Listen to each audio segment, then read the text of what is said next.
नमस्कार, सुप्रभात, स्वागत अभिनंदन आप सभी का सब रंग कार्यक्रम में।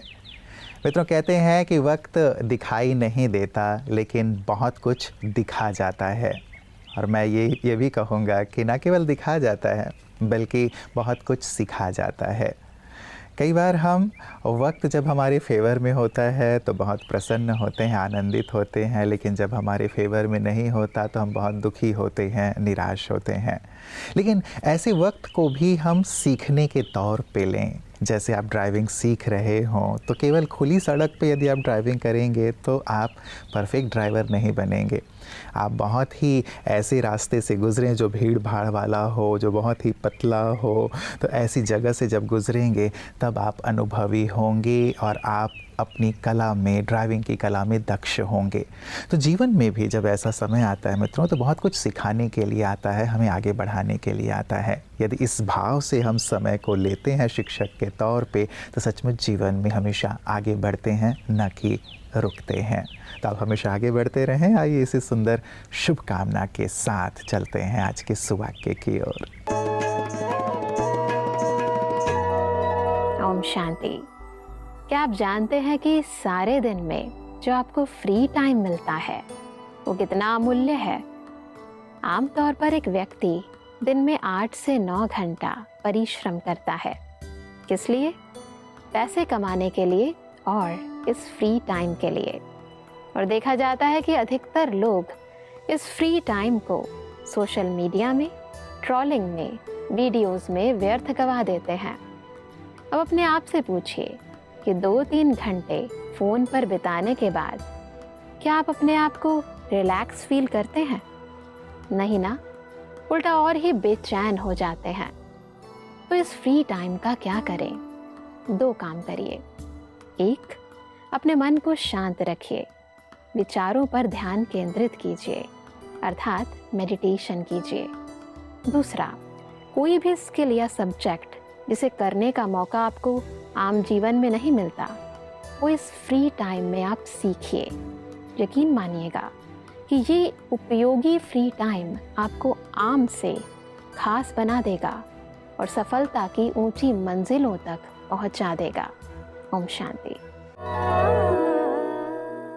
मित्रों, डॉक्टर्स हमेशा कहते हैं कि यदि आपका आपके भोजन पर नियंत्रण नहीं है तो आपका आपके स्वास्थ्य पर भी नियंत्रण नहीं होगा। इसीलिए भोजन, हमें क्या खाना है, कब खाना है, कितना खाना है, ये जानकारी रखना हमें बहुत बहुत ज़रूरी है। और साथ ही बैलेंस डाइट का होना भी बहुत ज़रूरी है। बचपन में ही हमें इस डाइट के बारे में बता दिया जाता था, सिखा दिया जाता था और आदत भी डाली जाती थी कि हमें क्या खाना है, क्या नहीं खाना है। यदि हम इसे अपने जीवन में शामिल कर लें तो हमेशा ही स्वस्थ जीवन का आनंद ले पाएंगे। तो मित्रों, आप अपने आहार का बहुत बहुत ध्यान रखें और साथ ही साथ प्रतिदिन हम आपकी सेहत आपके हाथ में कुछ नई जानकारी भी लेके आते हैं ताकि आप अपने संपूर्ण स्वास्थ्य का जीवन में आनंद ले सकें। आइए देखें आज इस पिटारे में आपके लिए क्या खास है। हेलो, ओम शांति। मैं बीके डॉक्टर साइली। जैसे आप सबको याद होगा, पिछली बार हमने बात की थी हृदय विकार या कोरोनरी आर्टरी डिसीज, इसके लक्षणों की, उसके रिस्क फैक्टर्स की। आज हम बात करते हैं कि इससे कैसे बचा जा सकता है। इस बीमारी से अपने आप को बचाने के लिए कुछ स्टेप्स हमको याद रखने हैं। सबसे पहला है आहार। एक शुद्ध सात्विक भोजन। नमक जितना ज़रूरत है उतना ही लेना है। एक्स्ट्रा नमक खाने में बिल्कुल नहीं लेना है। ज़्यादा तेल वाला, मसाले वाला भोजन ना खाएं। हाई प्रोटीन डाइट ले, लो फैट डाइट ले, हाई फाइबर डाइट ले। अपने खाने में फलों का होना, फ्रूट्स का होना, ग्रीन लीफी वेजिटेबल्स का होना बहुत बहुत ज़रूरी है। दूसरा, हाइड्रेटेड रहे, अच्छे से पानी पीजिए। तीसरा है मॉडरेट ग्रेड एक्सरसाइज। 30 मिनट तक मॉडरेट स्पीड में वॉकिंग करना हफ्ते में 5 से 6 दिन तक बहुत बहुत आवश्यक है। चौथा है एक स्ट्रेस फ्री लाइफस्टाइल का होना। स्ट्रेस फ्री लाइफस्टाइल के लिए सबसे पहली चीज़, रिलैक्स्ड रहे, काम डाउन करे, ज़्यादा फिजिकल एग्जॉर्शन ना करे, और चौथा है, ज़्यादा मेंटल और इमोशनल एक्सर्शन भी ना करें।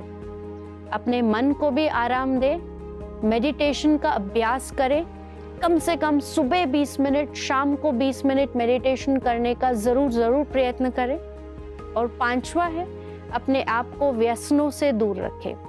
तंबाकू का सेवन, अल्कोहल का सेवन, धूम्रपान, ये सब चीज़ों से अपने आप को बचाए रखें।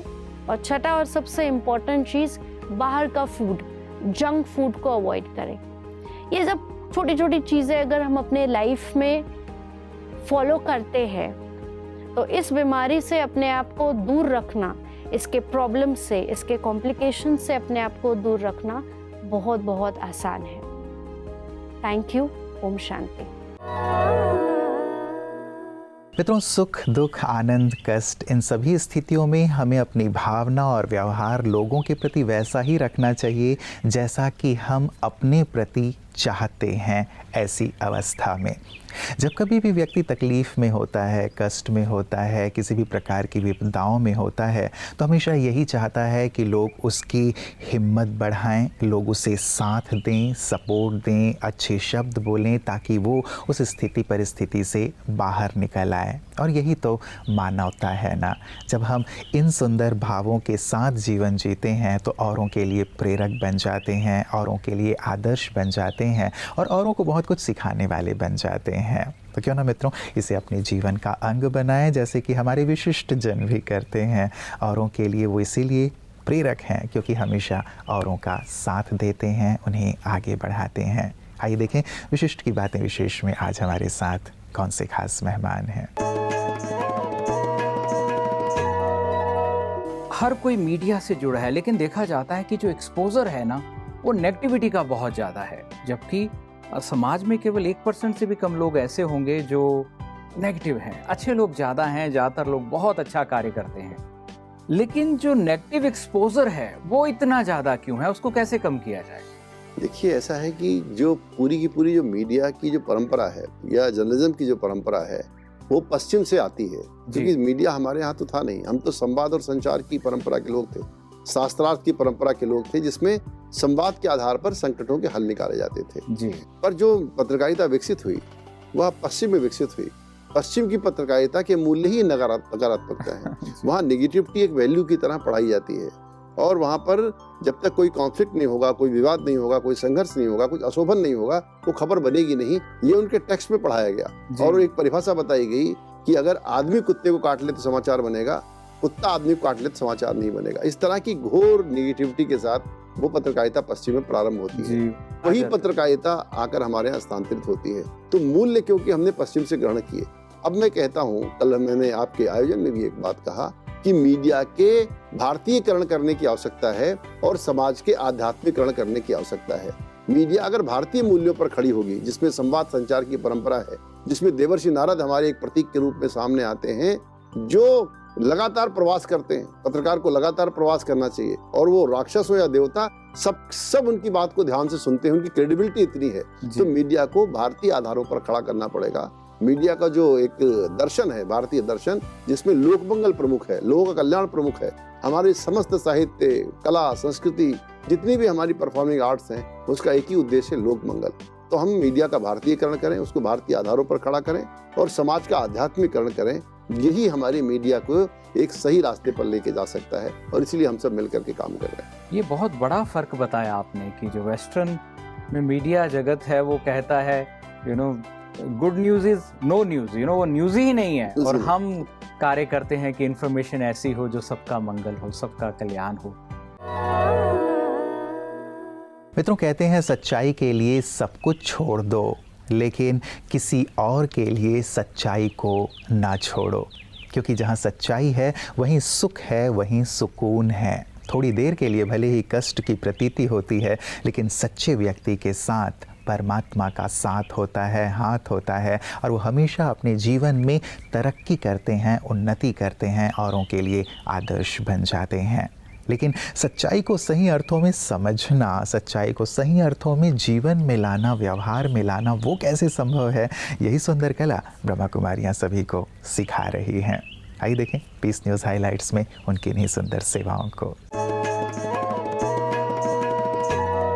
ब्रह्मा कुमारीज कर्नाटक के गदग में ब्रह्मा कुमारी सेवा केंद्र में एक विशेष कार्यक्रम ईयर ऑफ पॉजिटिव चेंज का उद्घाटन किया गया। इस अवसर पर मुख्य रूप से उपस्थित पूर्व विधायक माननीय श्री D.R. पाटिल, श्री H.K. पाटिल जी, ब्रह्मा कुमारी जयंती दीदी के साथ अन्य BK भाई बहनें उपस्थित रहे। साथ ही अद्वितीय व्यक्तित्व के धनी माननीय श्री H.K. पाटिल जी का जन्मदिन भी मनाया गया। सभी ने अपने आशीर्वचन रखते हुए कहा कि अगर हम भारतीय भी अपने अंदर काम, क्रोध, लोभ, मोह, अहंकार की नकारात्मक ऊर्जा को मार दे तो निजी जीवन आनंदमय हो जाएगा।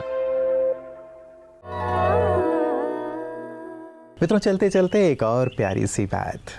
कहते हैं जिसकी जुबान सुधरी हुई हो उसका जीवन भी सुधरा हुआ होता है। सचमुच बहुत ही गहरी और पते की बात है। सारे दिन हम बोलते हैं, लेकिन जुबान से क्या बोल रहे हैं, किस भाव से बोल रहे हैं, कैसे बोल रहे हैं, उसका क्या असर होगा, ये सारी चीज़ें हमारे जीवन पर प्रभाव डालती हैं, हमारी सफलता असफलता पर प्रभाव डालती हैं, हमारे संबंधों पर प्रभाव डालती हैं। इसलिए बहुत ज़रूरी है कि हम अपनी वाणी का बहुत सही इस्तेमाल करें। मधुर हो हमारे बोल, सुखदाई हो हमारे बोल, अप्रिशिएट करने वाले हों हमारे बोल, ऐसे हो हमारे बोल जो दूसरे सुनना चाहें और सुन करके प्रेरित हों। बहुत गहराई से इस पर विचार कीजिएगा और आज अमल में लाइएगा ताकि अपने जीवन में सतत उन्नति का, सुकून का एहसास कर सकें। कल पुनः इसी वक्त आप सबसे मुलाकात होगी।